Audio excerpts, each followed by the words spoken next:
you want to know about fish and amphibians? Let's walk and talk. Fish and amphibians, according to evolution, are among the oldest animals in the world. They are the masters of water, and amphibians can even go on land. There are countless species of fish in the world, and amphibians are probably the bravest of animals, since they accept the task of moving from water to land. They belong to the phylum Chordate, since they have a backbone.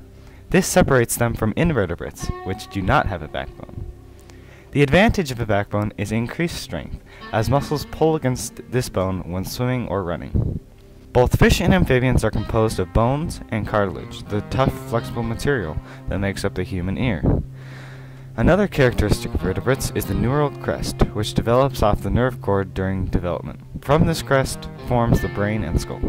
Even though there are so many different kinds of fish and so many different kinds of water, they all share some common characteristics. Although the 24,600 species of fish have different body shapes and structures which vary, most have the same vertebral columns, jaws, paired fins, scales, gills, and single-loop blood circulation. Fish are not able to synthesize certain proteins as well. Fins are used for steering, propulsion, and stability. Tearing teeth that allow fish to take large bites of food and swallow it. Scales protect the fish in their dangerous environment, and gills absorb oxygen from water. You may have wondered, why are fish the only animals equipped for an aquatic lifestyle? Structures such as gills allow fish to absorb oxygen directly from their water environment. If you've ever seen a fish, you may have seen a movable flap that covers the gills. This operculum protects the gills and aids in pumping water over them. All vertebrates, fish included, have a closed circulatory system where the heart pumps blood to vessels. The two main parts of this system are the atrium and the ventricle. The atrium receives blood from the rest of the body, while the ventricle pumps it throughout. Blood passes over the gills to receive oxygen, and then goes to the rest of the body. Most fish swallow their food whole, and then digest it in the stomach. It then goes to the intestine, where digestion occurs. Digestion is actually very similar to human digestion. Nephron is in the kidney, filters cellular wastes, and maintains salt and water content. Some cellular wastes are excreted through the gills. The brain of a fish enables it to survive in its dangerous underwater environment.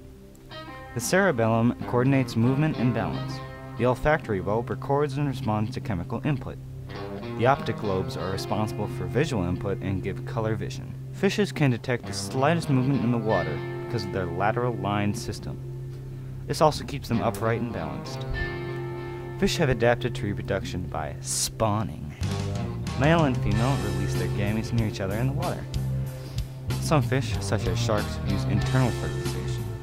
External fertilization can create millions of eggs each year, which allows fish to survive as a species in their dangerous environment. The bodies of fish are well adapted to moving in water because of their streamlined shape and mucus that helps them slide through the water. Bony fishes have a swim bladder, which is gas-filled space that allows them to control depth.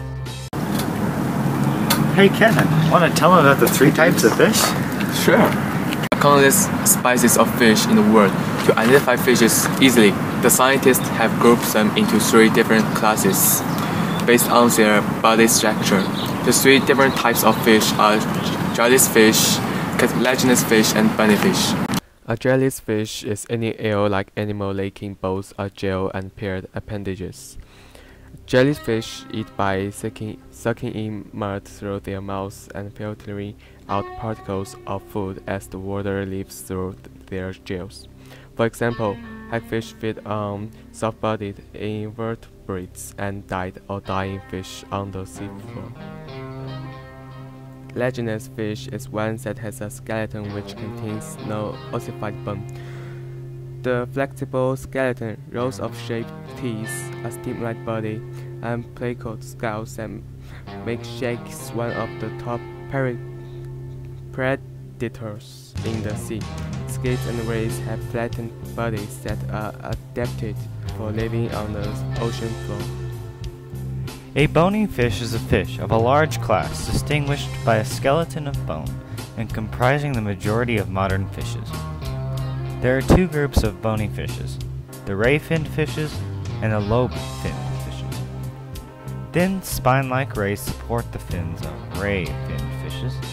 For example, goldfish you see in a pet shop are a kind of ray-finned fishes. Lobe-finned fishes have muscular lobes and joints, similar to those of land vertebrates, such as the coelacanth. A tetrapod is a bony fish with 4 legs and feet, with toes that have joints. In the ancient seas of the Caribbean, the first vertebrates wriggled through the water. They were jellies and toothless, but they did have gills, heads, and tails that moved them through the water. During the Devonian period, modern fishes had their beginnings. The Devonian period often is referred to as the Age of Fishes because of the widespread depopulation of fishes that occurred at that time. Eric, do you want to talk about amphibians? Yeah, sure. Animals face several physical challenges in the move from water to land. The difference between conditions in water and on land is that sound travels more quickly through water.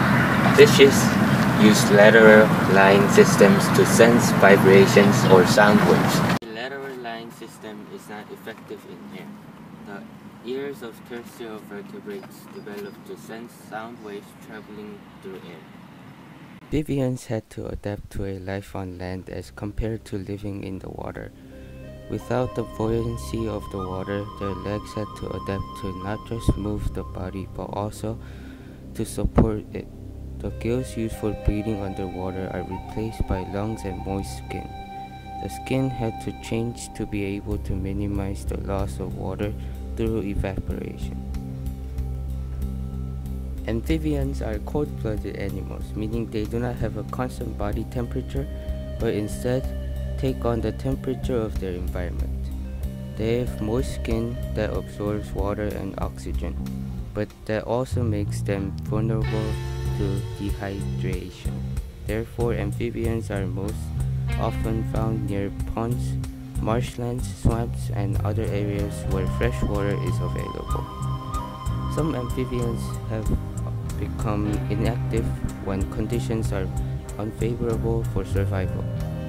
This period of inactivity is called estivation when it occurs during hot, dry weather and when it occurs in response to cold temperatures.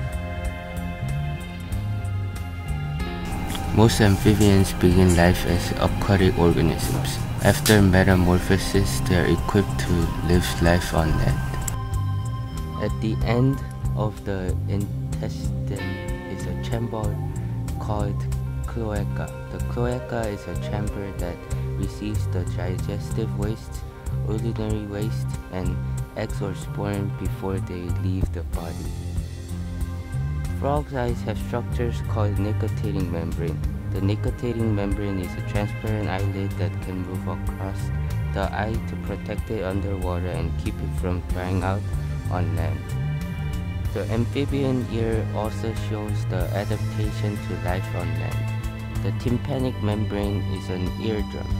Frogs use their tympanic membrane to hear high-pitched sounds and to amplify sounds from their vocal cords.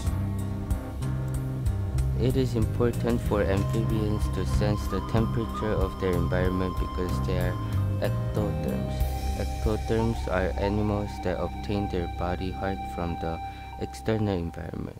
Scientists classify modern amphibians into 3 orders. Order Anura includes frogs and toads. Order Caudata includes salamanders and newts. Order Gymnophiona includes caecilians.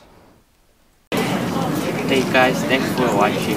We hope you enjoyed this video on fish and amphibians. We certainly enjoyed doing it. See you later!